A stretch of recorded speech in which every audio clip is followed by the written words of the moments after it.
देखिए बेटा, last lecture के अंदर हमने डिस्कस किया था, सैटेलाइट के बारे में पढ़ा था। सैटेलाइट क्या होता है? देखो, सैटेलाइट के बारे में मैंने बताया था कि अगर आपके पास में कोई भी एक बॉडी अगर किसी हेवनली बॉडी के चारों ओर एक फिक्स ऑर्बिट में रिवॉल्व करना शुरू कर देती है, तो यानी हम उसको क्या बताते हैं, क्या है वो, एक सैटेलाइट है। ठीक है। जब भी आप किसी भी सैटेलाइट को लॉन्च करते हैं तो उसके लिए हमें क्या बताया था कि हम क्या करते हैं, अर्थ के एटमॉस्फेयर यानी हमें कितना हाइट का टावर प्लेस लगाते हैं कि जो अर्थ का जो एनवायरनमेंट है उस टावर पे यानी उस बॉडी के ऊपर कोई इफेक्ट ना डाले। ठीक है।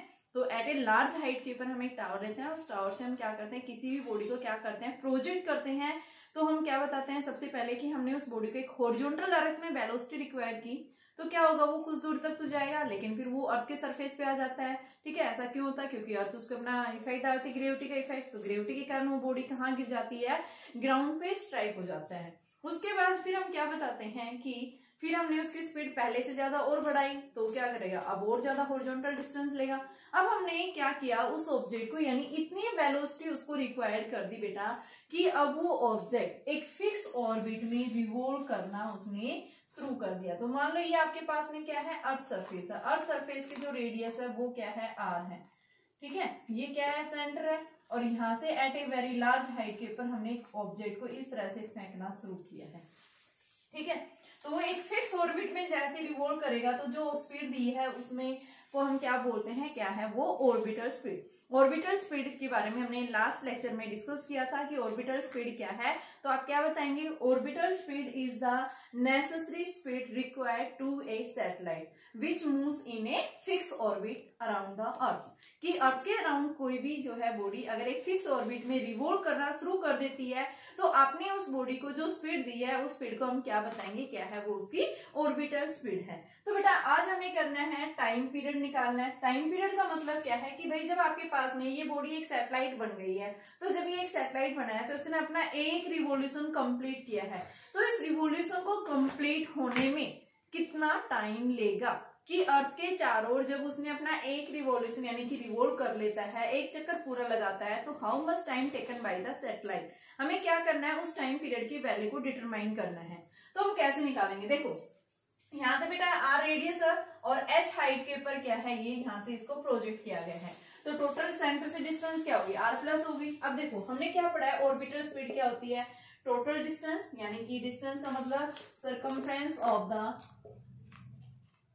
circumference ऑफ सर्कल या ऑफ ऑर्बिट, जिस ऑर्बिट में सैटेलाइट घूम रहा है, टू द टाइम पीरियड। अब निकालना क्या है हमें, टाइम पीरियड। तो यहाँ पे हम इसकी जगह क्या लिखेंगे, v naught is equal to 2 pi into are plus H upon में टी। तो टी की वैल्यू क्या आएगी, 2 pi are plus H upon V naught. ठीक है। अब वी नोट जो लास्ट लेक्चर में हमने देखा था ऑर्बिटल स्पीड, वो स्पीड हमारे पास में ऑर्बिटल स्पीड जो आ रही थी किसके इक्वल आ रही थी बेटा, जीएम अपॉन में आर प्लस एच। इस वैल्यू को यहाँ उठा के पुट करेंगे तो ये हमारे पास में क्या बनेगा, 2 pi are plus H upon में रूट जीएम और रूट आर प्लस एच। तो ये क्या बन गया, 2 pi root r plus H की पावर क्यूब अपॉन में जीएम। क्या है ये, टाइम पीरियड। ठीक है। इसको हम क्या बोलते हैं, क्या है ये, टाइम पीरियड। ठीक है। कि जब ये अपना एक रिवॉल्यूशन पूरा करेगा तो जो टाइम पीरियड लिया जाएगा इस सैटेलाइट के द्वारा किसके इक्वल होगा, 2 pi root r plus H की पावर क्यूब अपॉन में जीएम के इक्वल होगा। ठीक है। अब देखो अगर ये क्या कह रहा है, ये तो मास की फॉर्म में मैंने टाइम पीरियड निकाला है। अगर आपसे पूछे डेंसिटी की फॉर्म में आप कैसे निकालेंगे टाइम पीरियड को, तो डेंसिटी की फॉर्म में अगर आपको अर्थ का मास नहीं दे रखा, क्या दे रखे बेटे, डेंसिटी दी हुई है, तो उसको हम कैसे निकालेंगे। तो उस केस में देखिए टाइम पीरियड क्या हो जाएगा, T इज इक्वल टू, देखो डेंसिटी होती है मास पर यूनिट वॉल्यूम। अर्थ का मास क्या होता है, डेंसिटी इंटू में वॉल्यूम। तो डेंसिटी वॉल्यूम क्या है, 4/3 पाई आर क्यूब। इस वैल्यू को उठा के यहाँ पुट कर दो, टाइम पीरियड क्या बनेगा, आर प्लस एच की power cube upon rho into 4/3 pi r cube.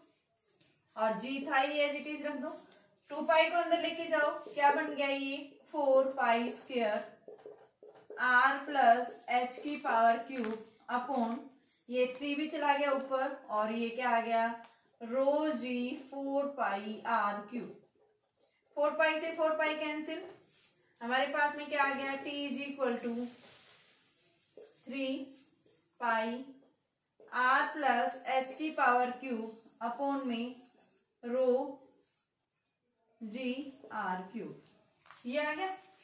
ये हमारे पास में क्या है, टाइम पीरियड का ही फॉर्मूला है, तो दोनों फॉर्मूले आ गए। यहाँ पे अगर अर्थ का मास दिया हुआ है तो उस केस में आप निकाल सकते हैं, लेकिन अर्थ का मास नहीं दिया हुआ, अर्थ की डेंसिटी क्या होती है, थ्रू आउट सेम रहती है, तो उस केस में हम फॉर्मूला ये लगा सकते हैं। ठीक है बेटा, अब आपसे पूछिए कि अगर ये सैटेलाइट अर्थ के बहुत नजदीक लाई कर रहा है, यानी कि फिक्स ऑर्बिट में रिवॉल्व कर रहा है, लेकिन अर्थ के सरफेस के बहुत नजदीक रिवॉल्व कर रहा है, तो उस केस में उसकी ऑर्बिटल स्पीड क्या हुई। जैसे हमने पिछले केस में देखा था, उसकी ऑर्बिटल स्पीड में निकाली थी कि जब भी कोई सैटेलाइट अर्थ के बहुत नजदीक है, या फिर आपने किसी बॉडी को अर्थ के ग्रेविटेशनल फील्ड से उसको क्या करना है, बाहर फेंकना है, तो उसके लिए हमने बात की थी कि बेटा इतनी आप एस्केप वेलोसिटी देते हैं। ठीक है, तो अब हमें क्या करना है कि जब कोई भी बॉडी जब अर्थ के ग्रेविटेशनल फील्ड से बाहर हो रही है, ठीक है, तो उसने को आपने 11.2 किलोमीटर पर सेकंड स्पीड देते हैं। ठीक है, दूसरा हम बताते हैं किसी भी सैटेलाइट को जब हम लॉन्च करते हैं तो वो सैटेलाइट एक फिक्स ऑर्बिट में रिवॉल्व करना शुरू कर देता है, यानी अर्थ के बहुत नजदीक लाई कर रहा है। उस केस में ऑर्बिटल स्पीड, यानी कि कोई भी बॉडी एक अर्थ का क्या बन जाता है, सैटेलाइट, तो उसके लिए आपको मिनिमम स्पीड कितनी रिक्वायरमेंट करनी पड़ती है, 7.92 किलोमीटर पर सेकेंड। अब हम बात कर रहे हैं कि अगर आपके पास कोई भी सैटेलाइट अगर अर्थ के बहुत नजदीक है और वो रिवॉल्व कर रहा है, तो बेटा उस केस में क्या होगा, if the satellite revolves, if satellite revolves very close to the surface of earth, earth के सरफेस के बहुत नजदीक है, उस केस में एच क्या हो गया, 0, तो टाइम पीरियड क्या बनेगा, 2 पाई आर क्यूब अपॉन में जीएम, इसको हम अंदर लेके जाएंगे तो ये आई इसको रहने दो as it is, 2 pi r cube, और अर्थ के सरफेस के लिए हमने पढ़ा था जीएम जी आर स्क्वायर, तो ये आर स्क्वायर से r square cancel, time period क्या आ गया, 2 pi root r by g, और जब इन सबकी वैल्यू रखते हैं तो 84.6 मिनट आती है ये। ठीक है, और अगर आप वहां रखेंगे तो उस केस में क्या बन जाएगा, तो उस केस में देखिए, एंड फ्रॉम सेकेंड इक्वेशन, ये हमारी सेकेंड इक्वेशन है। ठीक है, तो इस सेकेंड इक्वेशन क्या बन जाएगी, 3 पाई आर क्यूब अपॉन में रो जी आर क्यूब, ये इससे कैंसिल, 3 पाई रो जी, ये भी 84.6 मिनट्स के इक्वल हो। तो इस तरह से आप निकाल सकते हैं, ये क्या है आपके जो है सैटेलाइट की टाइम पीरियड, आप इस तरह से निकाल सकते हैं। कोई भी सैटेलाइट जब अर्थ के नजदीक लाई कर रहा है उस केस में ये होता है, और अगर वो एट ए हाइट के ऊपर है उस केस में टाइम पीरियड आप ये अलग अलग वैल्यूज निकालते हैं। ठीक है, तो देखिए बेटा अभी अब हमें निकालनी है कि सैटेलाइट को जब हम लॉन्च करते हैं तो उसकी हाइट क्या होती है, तो उसकी हाइट को निकालने के लिए हम क्या करेंगे, तो देखिए यहीं से अभी हमने फॉर्मूला पढ़ा है,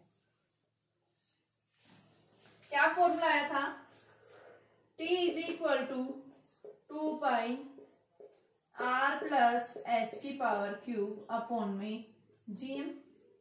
क्या निकालना है, हाइट निकालनी है। अगला है हाइट ऑफ द सैटेलाइट, तो हाइट हम कैसे निकालेंगे, तो इसकी सैटेलाइट की हाइट निकालने के लिए स्क्वायर करो, 4 pi square are plus H की power cube upon GM, square करो इसको, तो आपके पास में क्या आ जाएगा, यानी कि हमें हाइट निकालना है बेटा, तो G M T square upon में 4 pi square are plus H की पावर क्यूब, तो ये बन गया हमारे पास में इसकी पावर, यानी G M T square upon 4 pi square इसकी पावर 1/2 आर प्लस एच, तो यहां से हमारे पास में यानी कि एच हमें निकालना था, तो G M T square upon 4 pi square इसकी पावर 1/2 माइनस आर, और बेटा जी इक्वल टू क्या पढ़ा था, G M by r square, तो जी एम की जगह हम क्या रख सकते हैं, जी आर स्क्वायर रख सकते हैं, तो ये क्या बन जाएगा आपके पास H is equal to GR² T² upon 4π² इसकी पावर 1/2 माइनस R। तो ये हमारे पास में किसी भी सैटेलाइट की जब हम हाइट निकालते हैं तो उसकी हाइट के लिए हमारे पास में ये फॉर्मूला होगा, ठीक है, इतनी हाइट होनी चाहिए। जैसे देखिए अभी क्वेश्चन आपके पास में क्या दिए हुए हैं, यहाँ हमारे पास क्वेश्चन दिया हुआ है एक 2 स्टेज आपके पास में सैटेलाइट है, यानी कि 2 स्टेज सैटेलाइट को लॉन्च किया गया है। फर्स्ट स्टेज जो है उस सैटेलाइट को 150 किलोमीटर की हाइट पे लेके जा रहे हैं, यानी फर्स्ट स्टेज उसकी कब कंप्लीट होगी, जब वो 150 किलोमीटर की हाइट पे जाएगा। और सेकंड स्टेज जो है वो क्या होगी, यानी कि उसको एक ऐसी क्रिटिकल स्पीड मिलेगी जिसके कारण वो क्या करना शुरू कर देगा, अर्थ के अराउंड एक फिक्स ऑर्बिट में रिवॉल्व करना शुरू कर देगा। तो यहाँ पे इसने पूछा है कि बताइए कौन सी स्टेज में ज्यादा फ्यूल एक्सपेंडिचर हो रहा है, यानी कौन सी स्टेज में, फर्स्ट स्टेज या सेकंड स्टेज में किस में ज्यादा फ्यूल यूज हो रहा है, ठीक है, यानी फ्यूल ज्यादा यूज किस में होगा, जिसमें ज्यादा वर्क डन होगा। तो हमें देखना भाई फर्स्ट स्टेज में वर्क डन ज्यादा हुआ है, सेकंड स्टेज में वर्क डन ज्यादा हुआ है। हमें क्या निकालना है, इन दोनों स्टेजेस में वर्क डन निकालना है। तो इस वर्क डन को हम कैसे निकालेंगे, तो देखिए फर्स्ट स्टेज बोल रहा है कि उसको कहाँ लेके गए हैं बेटा, एट ए हाइट के ऊपर 150 किलोमीटर की हाइट पे जैसे ही वो सैटेलाइट गया है, तो यानी वो उसकी फर्स्ट स्टेज है, ठीक है, सैटेलाइट की। तो सबसे पहले हम देखेंगे भाई अर्थ के सरफेस से सैटेलाइट को लॉन्च करते हैं। तो अर्थ के सरफेस पे ये एक सैटेलाइट है, इसकी रेडियस कितनी दे रखी है, R। यहाँ फर्स्ट स्टेज से आपने उसको लॉन्च किया है, तो इस जब वो अर्थ के सरफेस से आपने लॉन्च किया है, हाइट साथ में इंक्लूड है ये, तो यानी यहाँ पे इनिशियल पोटेंशियल एनर्जी क्या होती है, Gmm/R होती है, ठीक है। अब वो कहाँ पे चला गया, एट ए हाइट के ऊपर चला गया। मान लो वो एट ए हाइट के ऊपर जैसे गया है 150 किलोमीटर की हाइट बता रहा है, तो यहाँ H 150 किलोमीटर। तो यहाँ पे जाने के बाद वो क्या कर रहा है, यानी कि हम क्या बताएंगे कि आपके पास में उसकी फर्स्ट स्टेज है जब वो 150 किलोमीटर की हाइट पे जाएगा, तो फाइनल पोटेंशियल एनर्जी क्या होगी, Gmm/R+H ये होगी। तो हम क्या करेंगे यहाँ पे कि आपके पास में इनिशियल यानी कि वर्क डन जो हो रहा है वो क्या आ रहा है, तो वर्क डन यानी फर्स्ट स्टेज में यानी final potential energy minus initial, तो फाइनल क्या आ रहा है, -Gmm/R+H माइनस Gmm/R। तो ये हमारे पास में, इसमें हम सोल्व कर सकते हैं।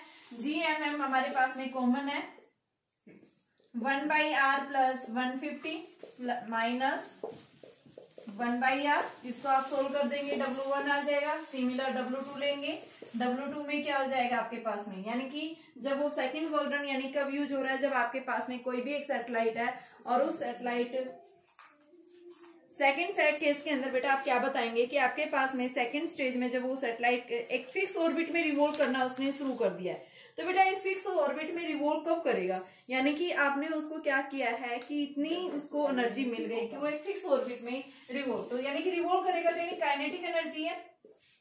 और यहाँ पे हम उसकी स्पीड किसके इक्वल लिख सकते हैं, तो ये स्पीड ऑर्बिटल स्पीड हमने निकाली थी 12m Gm/R+H का ये वैल्यू आ गई, ठीक है। तो ये हमारे पास में क्या आ गया, Gmm/R+H। ये सेकंड स्टेज में वर्क डन है, दोनों स्टेजेस में आप क्या देखेंगे, वर्क डन निकाल देंगे इनकी वैल्यू पुट करके। तो यहाँ से W1/W2 जो आप निकालते हैं, तो आप देखते हैं ये वैल्यू क्या आती है, <1 आती है शायद, है ना, वैल्यू रखेंगे तो <। तो इसका मतलब क्या है कि आपके पास में यानी <1 आ रही है, इसका मतलब क्या है कि W1 इज W2।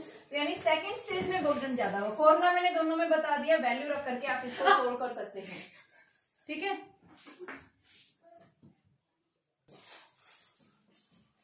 तो देखिए बेटा अभी इस लेक्चर में हम बात करेंगे टोटल एनर्जी क्या होगी सैटेलाइट की। जब भी कोई सैटेलाइट क्या कर रहा है, किसी फिक्स ऑर्बिट में रिवॉल्व कर रहा है, तो उसकी टोटल एनर्जी क्या होगी। तो देखिए आपके पास में टोटल एनर्जी जो आती है वो क्या है,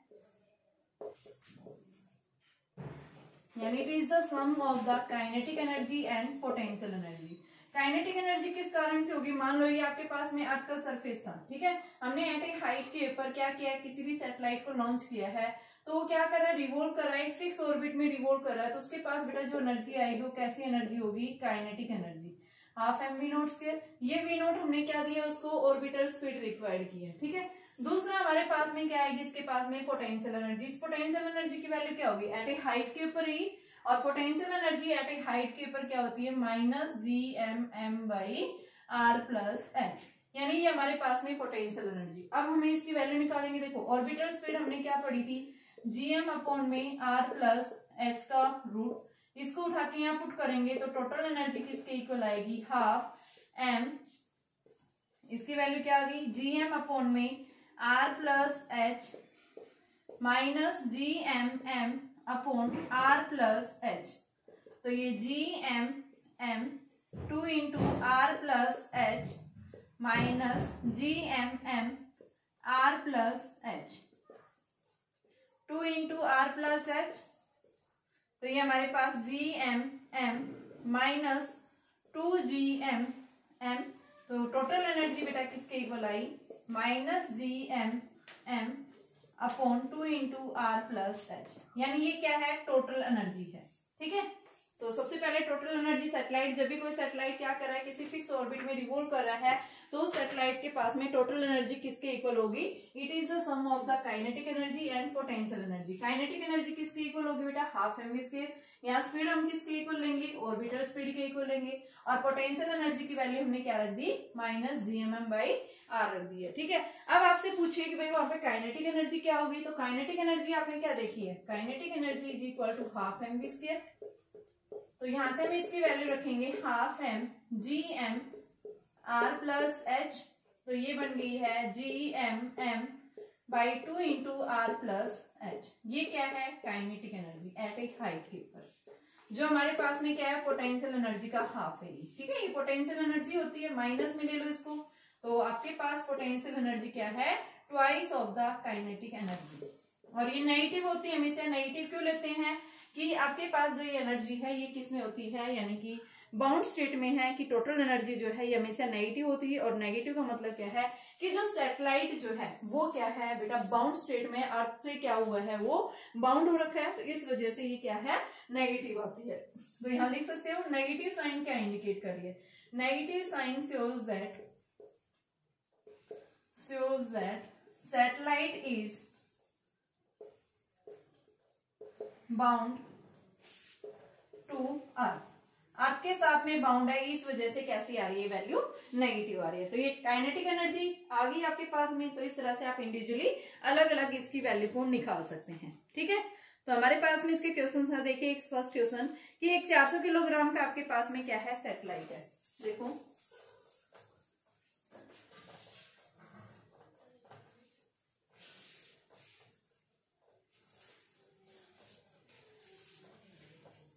देखिए बेटा हमारे पास क्वेश्चन दिया हुआ है, क्या क्वेश्चन है कि एक रॉकेट को जो है वर्टिकली प्रोजेक्ट किया गया है अर्थ के सरफेस से, इनिशियल स्पीड 10 किलोमीटर पर सेकेंड दे रखी है, 10 किलोमीटर पर सेकेंड स्पीड वर्टिकली ऊपर की तरफ फेंकी गई है।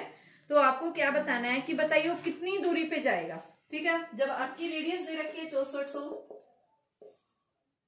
और जी दे रखा है 9.8, तो उस केस में अर्थ के सरफेस से कितनी हाइट पे जाएगा, ये मान लो अर्थ का सरफेस है, यहां फेंका ऊपर की तरफ, अर्थ के सरफेस पे उसके पास पोटेंशियल एनर्जी है जीएमएम बाई आर।